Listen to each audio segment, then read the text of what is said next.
Okay. It's Sunday. We've got Neil rocking the in the house, and so I'm going through all these eds last night. This is the week I have to get all the things ready for the first posting of the testimony.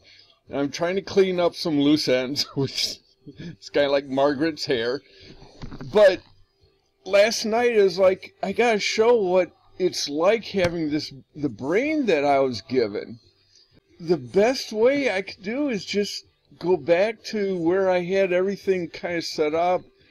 This was like umpteen different lives ago, but I wanted to make a meme. And as the record is skipping already this morning, I'm bouncing all over the place.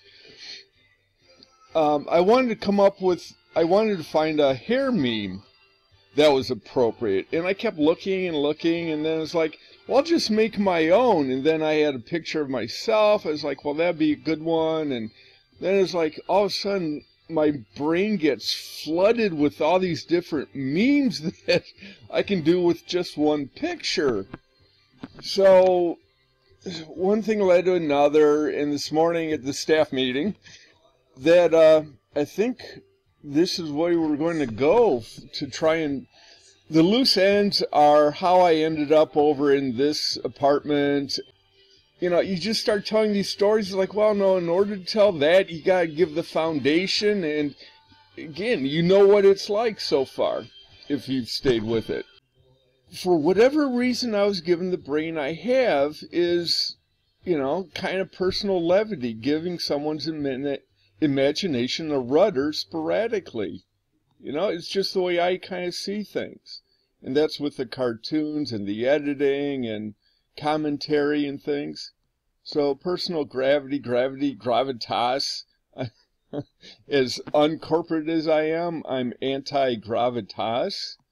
So giving someone's imagination rudiment periodically, and so ha ha ha. But this kind of gives the the outline. So going crazy, trying to stay sane 24/7, except personal holidays, and May 3rd. Now, May 3rd is the 503 thing going on. That for some reason, it's not Cinco de Mayo, I get that, make the jokes. But May 3rd, 503, so 503 is when the testimony is going to get posted, hopefully. I don't know how to do all that stuff yet, and the biggest fear is doing new things for the first time, and take that for what it sounds like, because it's exactly right. Anyway, and then so, you know, nut job, I do this all day, so trying to stay sane by doing things like this. Okay, so this kind of is the summary of the way I kind of perceive what it is I do. And engineering, taking a billion things and getting one answer, that was the biggest problem I had at Purdue, right there, is you know there's one right answer out there and you have to find it. And my brain was not wired for that. My brain was tracing. I mean, I'm serious. It's taking something and then redoing it the way I kind of want it. And that's kind of the way everything's evolved into. But when I got into Purdue, oh my God. And the thing is, the chance of me getting the right answer with the upbringing I had, everything's wrong, everything's stupid, it's so what, it's meaningless. So when I got into that, it was like, whoa, this isn't a fish out of water. This is a fish on a different planet. And imagination, I mean, this is years after in hindsight and watching Dr. Phil endlessly, because he's genius of the, no, anyway. But, you know, imagination is taking one thing and getting a billion different answers. Now, that's more me. I'm not saying a vivid imagination is, that's what Miles kind of, you know, one of his staple, he's crazy, he lives in the past things, that I had I had a vivid imagination or an overactive imagination. Take it what it is, but that's what he would say. And then engineering imagination is where I think I've kind of combined the two, is taking a billion things and getting a billion answers, but they're all wrong, one at a time. Oh, this is going to be difficult because, as you can see, I have 1,000 different names for the same file, which, anyway, we'll get through this. So whatever reason that this popped up and it's a different file, but yeah, it added a little bit more things. So let's go back. Levity, lightness of mind, character or behavior, lack of seriousness or earnestness. Now that's, okay, that's kind of me. That's kind of me. We'll just call it like it is. And then gravitas is anything and everything that isn't levity-ish.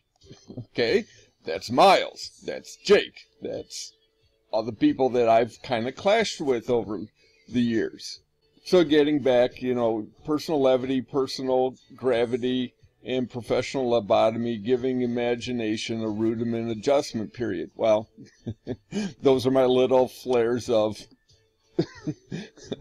reality checks. So we covered this. So yeah, engineering is taking a billion things and getting one answer. And that was the most intimidating thing that I've ever experienced. And then imagination, that was kind of where I went into Purdue, was taking one thing and getting a billion answers. Well, and God bless partial credit, because my imagination was just a little bit too much for a lot of TAs during grading tests. Anyway, and then yeah, engineering imagination is where I think I've kind of, you know, tried to sew or put some harmony between the two concepts. I don't know. This is me doing a Dr. Phil on myself, so take it for what it is. And then, so before I started trying to make an edit here, and everything blew up, so I won't, because edit things drive me crazy. But this was done on a web file, and so I don't want to just keep blowing stuff up. So business consultant, that was Miles, but constructively taking 1 million problems and getting one answer to the problem for a price. It's like, he was a management consultant for his whole life, and the thing is, a company hires a consultant to come in, tell them what their problems are, which they already know what they are, but they can't make the decision. So you have to have a bad guy come in, say exactly what everyone knows needs to be done, but then the company that doesn't make the decision says, well, we hired a consultant and they said what we're supposed to do. I don't know if that made sense, but you get it. You guys are smarter than me. So yeah, but I was an engineering consultant where there were real problems that people didn't know how to resolve. And that was the deterioration of a structure, and we dealt mostly with concrete, but I did wood and some steel and things like that. Like the old platforms I designed or part. No. So yeah, I mean, but I'd like to think that we had a tangible service where people didn't know what the answer was. For whatever reason, I absolutely love going in.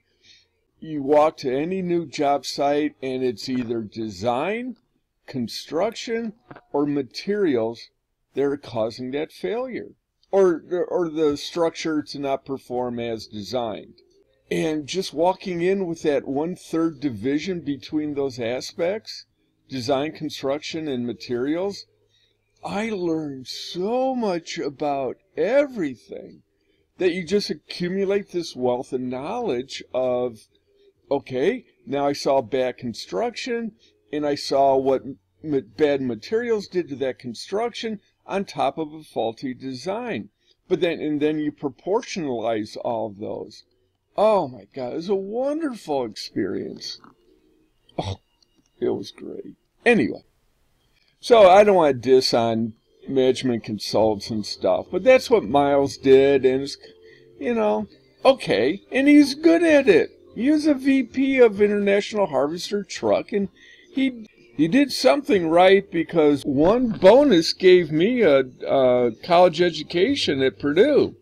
Not bragging, but or maybe I'm bragging for him, but one time my mother said that your father, you know, you got your tuition paid for and won $20,000 bonus. So, yeah, it was words to that effect. But anyway, and then, so you got to throw in a lawyer taking 1 billion consultants to task and getting rich doing it. No problem. And I refrain from really getting on lawyers. They have a reputation for themselves to answer for. There's an oxymoron, Hall of Fame, drawing blanks. It's like, how can you draw a blank? And I don't want to say I came up with these, but if I saw them, I don't remember where. But oxymoron, you say, I got to draw a conclusion. Well, do it like this. Anyway. So it's, you know, oxymoron, Hall of Fame statements, drawing conclusions. Then, and again, I haven't seen these for a while. We're just going raw. But oxymoron, Hall of Fame number 3, unemployed engineer, artisan, freely drawing conclusions for living sustenance. That's sustenance? Subsistence. Anyway, I'm a wordsmith, remember? Then oxymoron, Hall of Fame, bankruptcy court. I always thought, you know, it's like getting an overdraft charge. Wait a minute. Okay, that's not original, but overdraft charge, non-sufficient fund penalty for checking account. Or in Hall of Fame, not paying attention while drawing stuff out for free. Well, now we're getting personal, but okay. So, I mean, this is what my brain does. I can't help it, but it's like, must write funny things that seem funny, but then we'll check them later, years later, to see if they really are funny. The test of time. But, oxymoron, Hall of Fame, Part 3, buying the farm before checking out. Yeah, a lot there.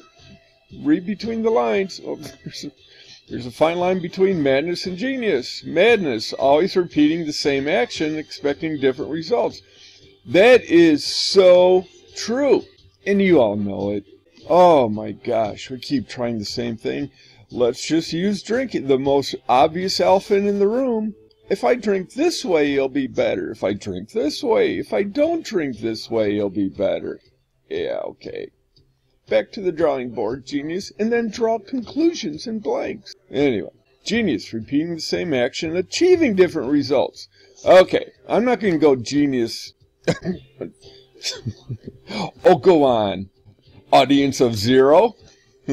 Anyway, I'll talk about my alleged IQ and maybe if it pops up or something, but I'm not going to.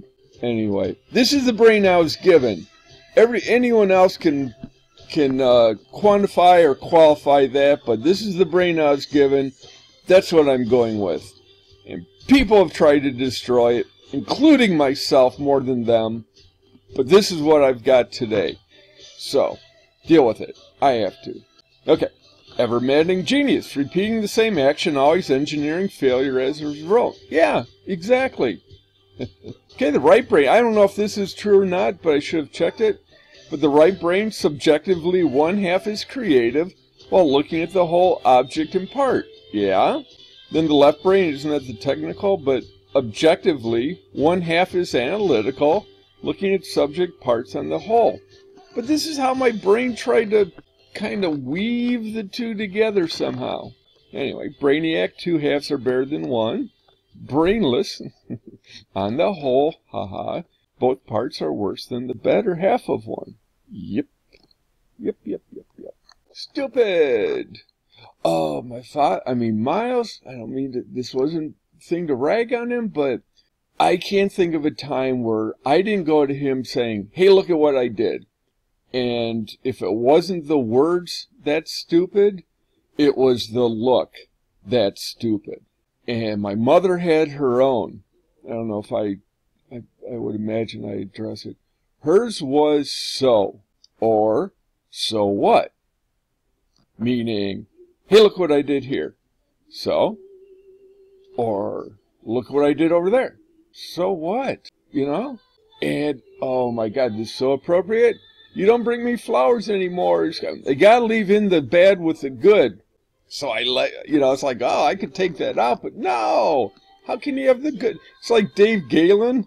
Oh God, Dave Galen. Oh, he'll get his segment, but Dave Galen just had all these staple sayings where he was, if I'm goofy, he was goofy times infinity, because he just was. But he was so liked by everyone, unlike others.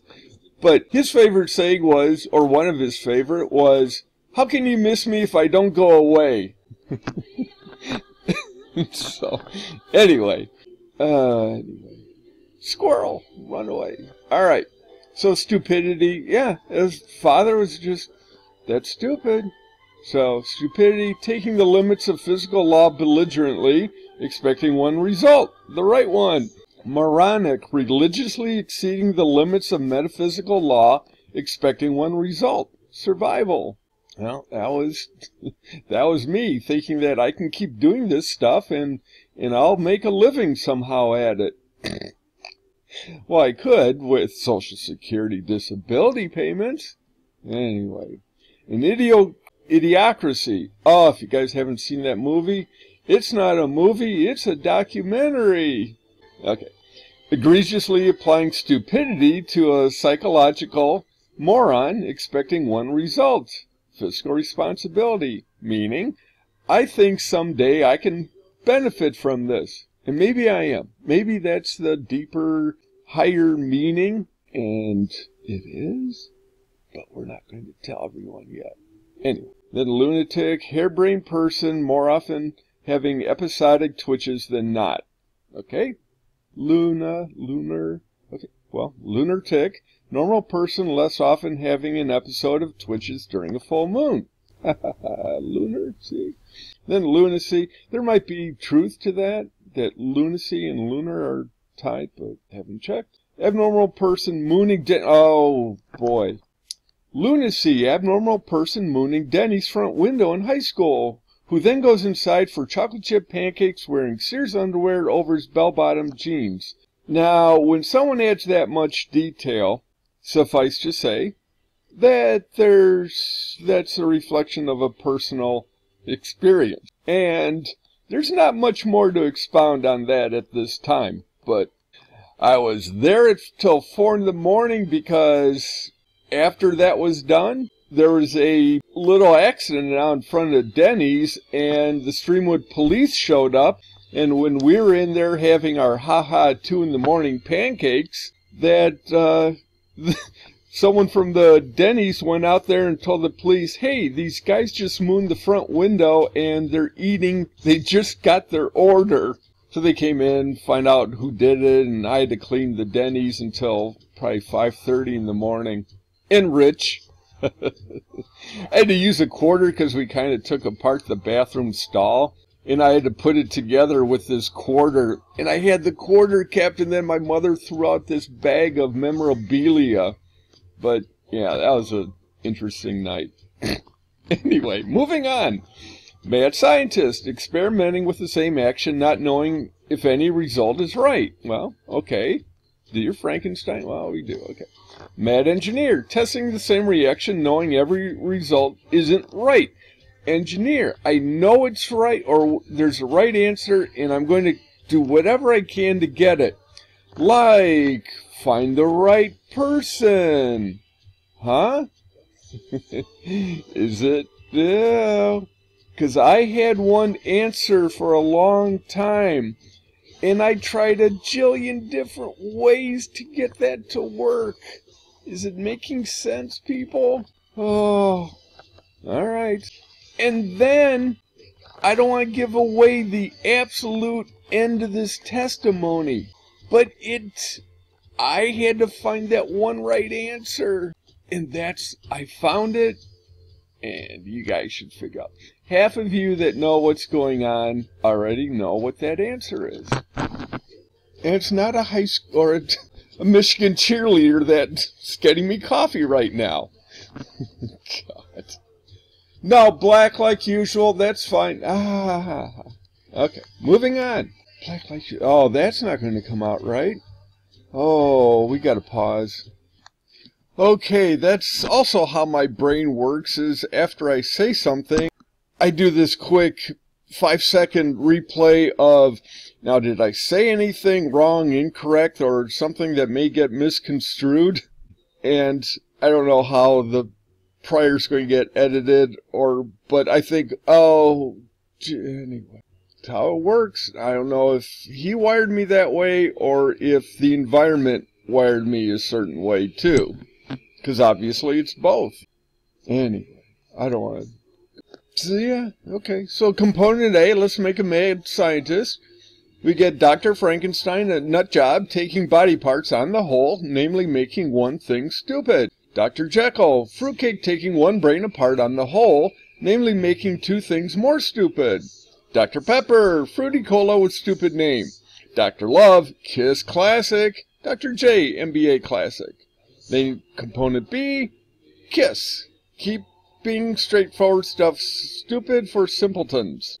Then you add A to B. Oh, there's some great two-component repair stories, but we'll get. Then paradox, any two of the aforementioned components acting in unison, achieving one goal. Literal hoopla. Okay. But I mean, this is just the way the brain kind of works, and says, I have to write this down in a program and then show it to people decades later. Now, this is when I was waiting for justice to come through. So you get the little timeout in real life meaning my job, career, whatever, and you wait for justice, which is so obvious what happened that the police are going to recognize what happened, and I'll get my job back because they'll realize, oh, you wrote all those emails while you were hopped up on antipsychotics that we thought you were totally crazy. Oh my gosh. Anyway. Oh my God. So this was a byproduct of waiting for justice to kick in, and it never did. So I blame the legal jurisprudence of American court systems for this, because had they done their job, none of this would have been created. Or it was God's will that wanted it this way. But I think his whole thing was to improve American jurisprudence standards. Oh, I got a good snort today going. Oh, this will be a special day. All right, so Dirty Dozen, iconic World War II movie. Oh, absolutely. Baker's Dozen, 13 units of one thing, the last being added to account for one in air, like donut holes. See, donut holes is but that's, everyone knows that's a comedy thing. But, that's me. I work 8 hours, or no. If I'm going to charge 8 hours, I'm going to work 10, because I know I goofed off. I know I went, or not lunch, but, you got bathroom breaks and coffee breaks, and so I can't charge a client 8 hours on just 8 hours time. But the other people, oh my gosh, I didn't charge for travel time. That got covered in the testimony. I just back calculated and figured it could have been 20,000, 30,000 that the company got cost over 13 years for not charging my travel time, which I think they got it in other ways, just not from me, because budgets were maintained, or I might have, all my time on that project was maybe 300 hours. And if I had included travel, would have been 400 hours, but I put in 400 hours worth of work one way or another. That made sense. But I didn't cost them that 30,000. They got it. They got it one way or another. So, and then Baker's Dirty Dozen, my diss on televangelists, let alone today's religious factions, or sects, S-E-C-T-S. Baker's Dirty Dozen, Jim and Tammy Faye's uniting one thing, the last being added to account for all the other marginal errors on the whole. Like holy don'ts. Oh my God, how, and I'll put in the little things, but oh my gosh, and people follow that, but they're doing God's will. Does that make sense? On earth as it is in heaven. So that's being done for his glory, because if you go after and you think Tim and Tammy Faye were the bee's knees? He likes to know that, so when the selection committee finally organizes, oh, it'll be too easy to pick out the people. Okay. Military intelligence, strategically overcoming an enemy's might quite willfully as one nation, often with force. Malicious intelligence, systematically bypassing a mighty enigmatic farce, willingly as a quiet notion, often with farts. Okay, I'm not quite sure what... Oh, okay. The SPD, silent but deadlies? I think that's what that was. I don't know. It's funny. It was funny then. I just don't get it now. Facts and truth don't lie. Realistic statements summarizing the demerits of modern-day jurisprudence. Okay, maybe I think that's what's happening is I get flashbacks or little hints of what I wrote. I just don't know about it yet, because I know I dig on jurisprudence things. I like just saying that word. Makes you sound adultish. Another one, numbers don't lie. Oh, we had a guy, George Seibrecht, at CTL. He was an actor. Actor on the side. Funny, great guy. Anyway, he was in a play called Numbers Don't Lie. But, oh, George was the goofball times a lot. But he got away with it. Not got away with it. It was accepted, because that was George. But I wasn't accepted. I was the weird guy out. Or the one that you go, oh. Instead of, ha, that's George. George did it. It's funny. Or Dave Galen did it. That's funny. But Brian did it? The exact same thing? Oh. Okay. Let's just remember that. In case one day he goes homeless and penniless, then it'll all make sense. But we'll reserve judgment until that time. That was the ha-ha I got out of people. I don't know. So it seems like. Anyway. So. Numbers don't lie. Factual statement that has no merit in modern-day jurisprudence. Oh, my God. Court systems. It isn't the facts. It's how the facts are created to look like the truth. Case in point, I do volunteer work at Children's Hospital. Is it because I'm getting over death and things like that? Or is it because I'm a pedophile and want to be around little children? The facts are, I did volunteer work for a couple years at Texas Children's Hospital. The truth of why I did it? Well, let's get one attorney to say one thing and another attorney to say the other. Fight it out in court and let God's will prevail. And it can go either way. It's whatever brings him glory. And the bottom line is, if I don't like the way it turns out, but that's the way it turns out, that was God's will. So, me saying that I was doing all this when I'm waiting for law to kind of do the obvious and everything, God's will said, nuh-uh-uh. I don't care what you think is justice. This is my justice, God speaking. And it took a long time to realize that. The old saying, your time isn't God's time, well, your will isn't always God's will. And you just have to stop swimming upstream, sailing against the wind, whatever the metaphor is, and realize when you hit a bump in the road, it's there for a reason. Absolutely, 100%, no questions asked, fist pounding the desk, absolutely, Your Honor. That's the way it is. Oh, cannot emphasize that enough. And the thing is, I still get frustrated. Last week when I'm fighting with a tape and Neil Diamond, I can't have my Neil Diamond day and you're taking it away. And I get up this morning, I go, I know exactly what's going to happen. And I turn on the computer that's been sitting idle for a week and it boots right up. And I go to music and I hit the selection for all Neil Diamond. And it starts up. So, you think I'm kidding when he puts a little quagmire in the road for you? Well, guess what? He has IT better than Google fixers or whatever computer repair things are. Oh my gosh, people. If you don't, everything. Everything is in his will. The way you look, the way you act, the way everything. And when you get in sync with his will, it's the best thing in the world. Oh, anyway. And that's kind of where we're at. And moving on. Numbers don't lie. So we got George in, modern 6 of one, half dozen of the other. Ineffectual statement indicating same difference. Another oxymoron. But, yeah, then I think I should have had, this is me. It's like, well, I can improve upon this. I'd have 6 of half a baker's dozen. So I was like, okay. But anyway, and this kind of tells you how old this is. The Big Ten. NCAA conference with 12 teams. So that kind of tells you when this... Well, let's do this. Properties. Oh, you can't see this. See?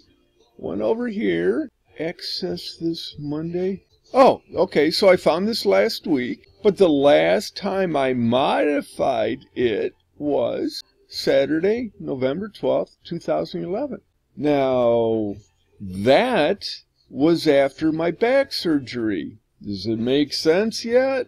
I got insurance or Social Security in March, had the neck surgery, had arthroscopic surgery in the summer, got the place down the road to set up an office and a shop. In November, I had the back surgery for L4, L5. Voila! That was the last time I did anything on this. So, is it kind of making sense? I hope so. Okay, getting back. And I use this for a reason because I can show, I mean, there's no doubt that maybe in 2014, if I looked at this for some reason, that I might have gone, I want to change something, or, the little either grammatical or formatting errors. I'd go in and change it, but then it's like, oh no, now I've, redated the original and I don't want to do it. And I think that's why I kind of get all these back looping, 4 or 5 copies of the same thing. You don't know which one's which and stuff, but this is the one I grabbed off the other computer that was holding Neil Diamond hostage for 45 minutes, an hour last week, and that's where I got this. So, moving on. So yeah, Big Ten, NCAA conference with 12 teams. Well, no, we have to go get Big Ten has to go out and get East Coast revenue, and so they grab a team from Jersey and Maryland. Oh my God. And how prophetic is that we get Maryland? So I've got the Berber flashbacks with Len Bias, and oh my God, he's the biggest, greatest basketball player ever, and he died, and I don't know what to do with my life. Berber. Where are you now, Berber? And then Big 12. NCAA conference with 10 teams. I don't know. I don't know. I tried to keep up with this, but it's so silly now. Anyway. And so, staging. That about sums it up. Staging. In a nutshell, as a nut job by a jobless wit on the whole. Speaks for itself. Here we go. Big Ten laws of levity. Anyone over the age of 3 can apply for levity if they want to. From birth to age 2, brains can't process levity. Show me a funny baby that knows that it's being funny. No, they just fart and gurgle and burp and throw up, and it's like, oh, that's cute. But do that in high school or college?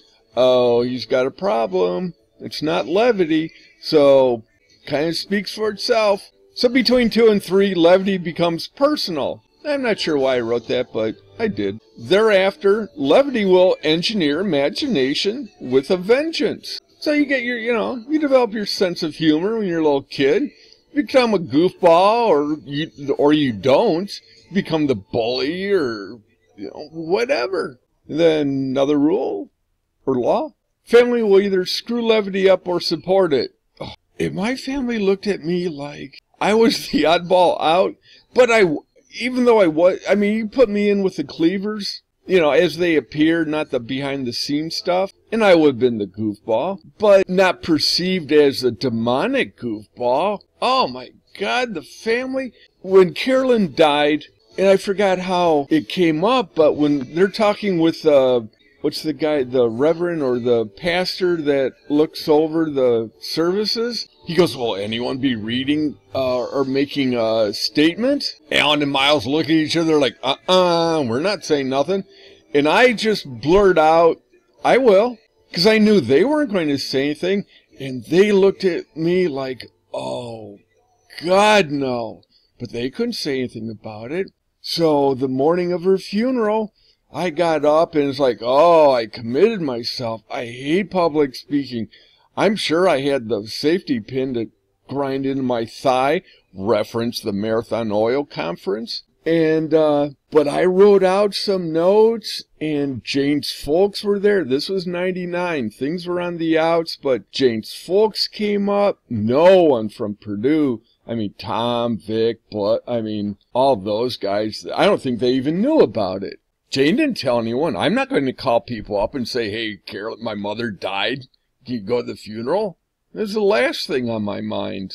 So at the funeral, her folks are there. My brother, Miles, my aunt flew out. That's a whole thing we got to deal with later. But I give this thing and rattle it off.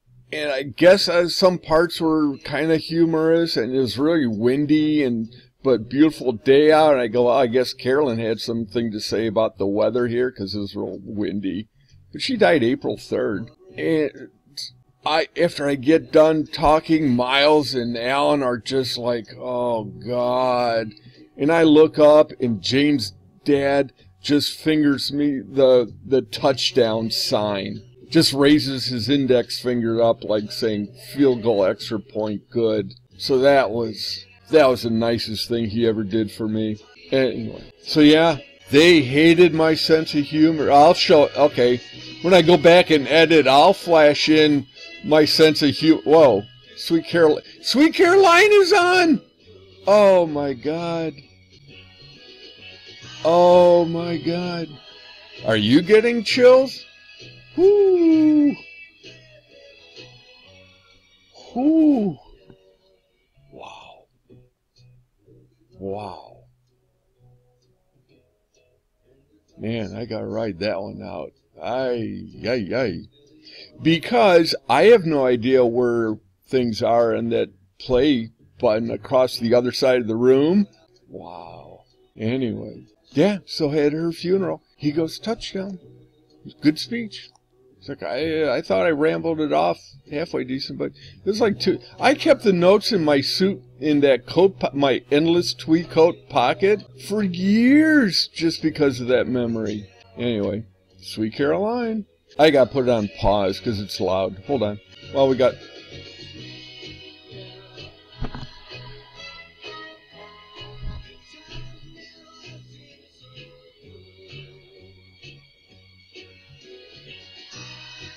Well, I got to finish with that whole thing. We're just going to go through. So the family screws up levity or they support it. And lawyers will alter levity relentlessly. Ask any consultant. It's like, if you had a sense of humor, go talk to a lawyer and then find out how much it's going to cost for you to write yourself in the end. Anyway, money cannot alter levity. It is loud, but hopefully this comes through. Money cannot alter levity. Well, it can. Only when you lose it. And then, it's like I'm running out of my 10 laws, so Penn State is no longer a paradoxical afterthought except to Cornhusker fans in the whole. And it's like, why did you Penn State and Nebraska? Because Nebraska, they had their thing with Texas or Oklahoma. They had their thing, and people, we got to screw it up somehow. The Texas Texas A&M game lost its meaning. Oklahoma Texas game lost its meaning. Nebraska Oklahoma game lost its meaning. Oh God, people. Anyway, but then finishing up. But the last two more are what's most important. Purdue will always be number one. POTFH, case closed. Only Purdue people will know what that means. And maybe a few scraps otherwise. But to do a bad thing on Hoosiers, case closed. Get it? University of Michigan colors? No, that's it. There's probably 10 here, I haven't counted. Then at times, life's the pit, stupid version, agreeably correct, according to left brain. Then at times, life's the pits, the witty version, arguably incorrect, according to the right sect. Now let's show you what at times life's the pits is all about. Hold on. And we're at the end of this segment, but so this is what At Times Life's the Pits is all about. And this is volume 1 of not 10, not 20, dink, dink, dink, dink, dink, 40. And those are the ones I kept. So I think there's like 5,600 of them all said and done. But that is why I had so much fun back in the day when I hit this area. Oh, time shift. Minor adjustments for memory. But yeah, I did all those back here. And they're some of the best, mentally, physically, emotionally, boy, the best times. Because I had the job during the day, and at night and weekends, I worked on those. And we'll touch on those later. But yeah, pretty amazing times.